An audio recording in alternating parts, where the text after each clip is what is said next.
Well, good morning. The sun's just about ready to come up. We've been really busy around the property the last few days.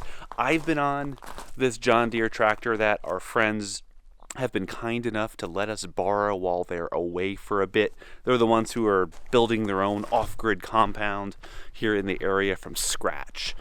We're helping them do that however we can. But while they're gone, we took advantage of having a really nice tractor to do a few things around the property. I don't know if you remember a berm here, but we had a berm in this area here, and we just moved that back and just kind of flattened it. As you can see, no more berm. Courtney has been doing some mesquite trimming and clearing. So as you can see, I mean, there's a bunch of grass and stuff around just kind of like that, but all over the place. So we did a lot of clearing of the mesquite, so things just look a little bit better now.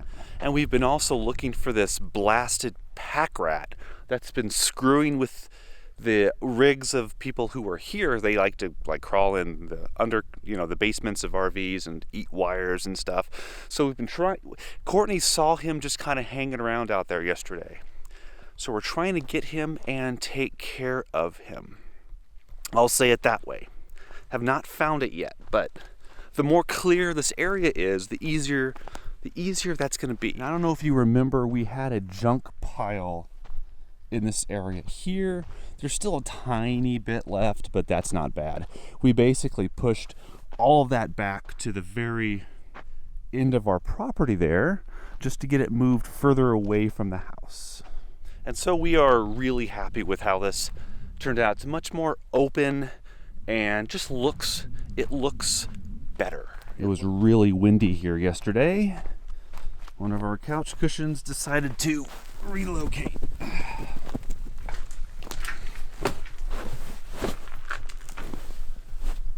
We've been getting a couple of questions like, Steve, have you noticed that your YouTube channel has lost some subscribers because you're not full-time RVing anymore? And the answer is, yeah, I guess we did, or our growth is now slower, which is fine. I mean, we film our life and what we're doing in our life. We're not going to go full-time travel or travel more simply because we have a YouTube channel. We don't manufacture drama like some of the other. I mean, we just don't. We don't do that. That's not what we're here for. We're here to just show you our life and especially the unique parts of it living here off grid and whatever we happen to be doing, whether that's travel or not. So, if you like what we're doing, you'll watch. If you don't, then you won't. And there's nothing wrong with that either way.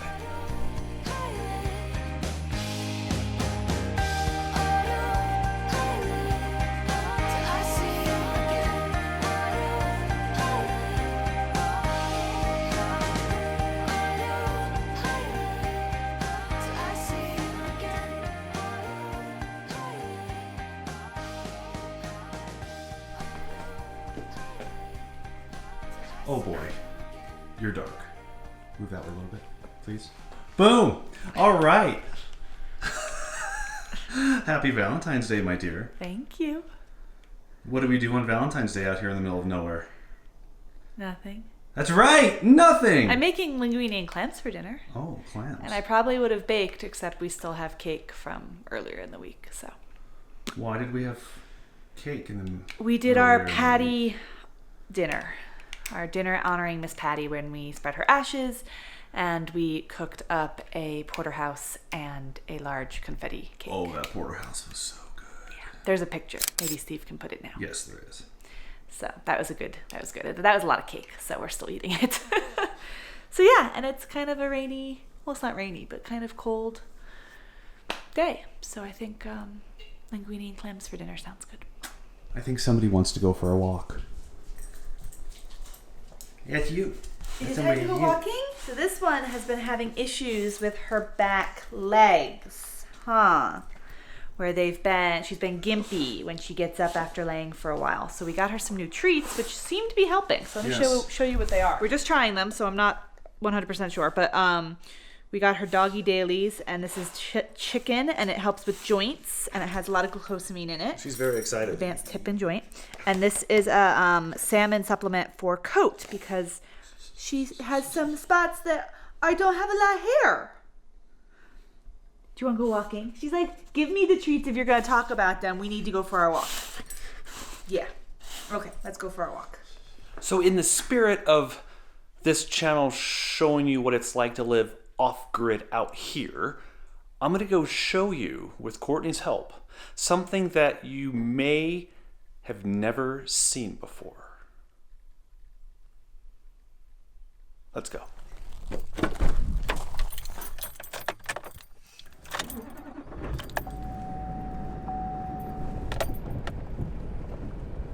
Unless you've lived out here in the middle of nowhere, you may not have seen a septic system. So the same people who was letting us borrow the tractor, they're putting in a septic system, well, they're having it put in. And before they fill in all the dirt, I wanted to come up here and show you what that looks like and how a septic system works. It's common other places in the country and world too. True. But I had never seen one put in, so it's very interesting to see it opened up. All right, let's go. Don't pull, okay? I won't. Well done. So the way septic systems work is there's this big tank. This one happens to be a 1,250 gallon tank. Sometimes they're a 1,000 gallon tank. There's all different sizes. And your waste from your house just funnels into this septic tank. And what happens is at the very bottom of the septic tank is where all the solids float. So effectively you're number 2. They just stay at the bottom. And then above that, at the very top, there's this layer of scum. It's actually quite disgusting. But between the scum at the top and all the sludge at the top and all the scum at the bottom, there's this layer of water or liquid. That's your number 1 waste. That's your shower. That's your sinks. Everything else. That water gets filtered out through these little PVC pipes, well, these are big PVC pipes, into a drain field. And that's why septic systems don't have to be pumped every year, because that water, the number 1s and all your sink and shower water, gets filtered out through the drain field. And a drain field contains typically PVC pipes that are perforated at the bottom to allow the number 1 to escape the PVC pipe and get filtered back down into the soil and then back down into eventually the aquifer underneath the surface.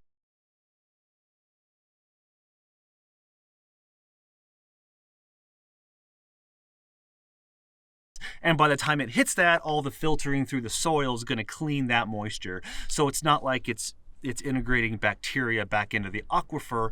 All the filtration process is already going to happen before it hits that point. So all the liquid goes out. Well, most of the liquid goes out over time into your drain field, and your septic tank is what holds your sludge and all of your number 2 waste.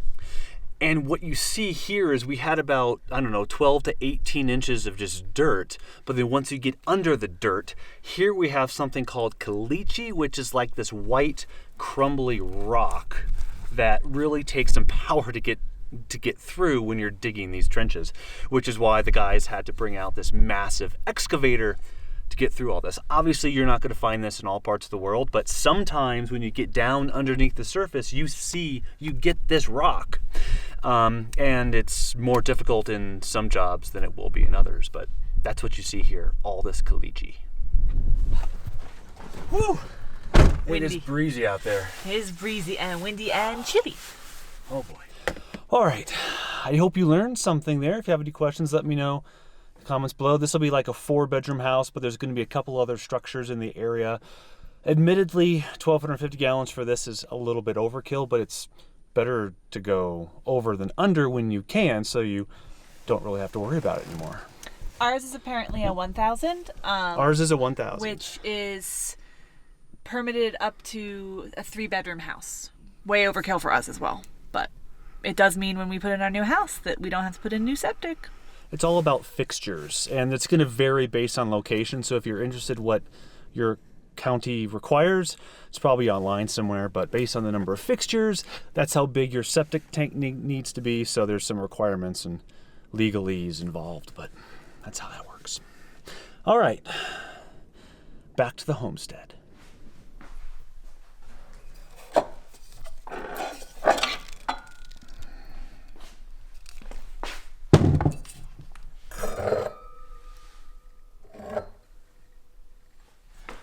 Friend of ours in the local area. They own 1764 Winery. And make the wine. And make the wine. Seems like a good night for... Make sure it's still good.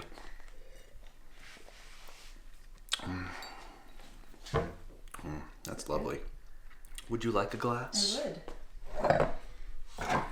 Meanwhile, it was Pierce Wine Weekend this weekend. We have a Pierce Wine Trail now, which is our local area, and they're doing it once a month. So anyone in Arizona area who would like to come and try this wine should look up the Pierce Wine Trail. So many other options, yes. From this winery as well as... Four Tails, where we've bottled and harvested. There's so many. I don't even want to name any because I know I'm going to miss them. There's so many wineries down in this here. area, yes. Yes. Yes, exactly. But this is Valentine's Day, so let's do this. Let's have some vino tinto. Cheers. Cheers.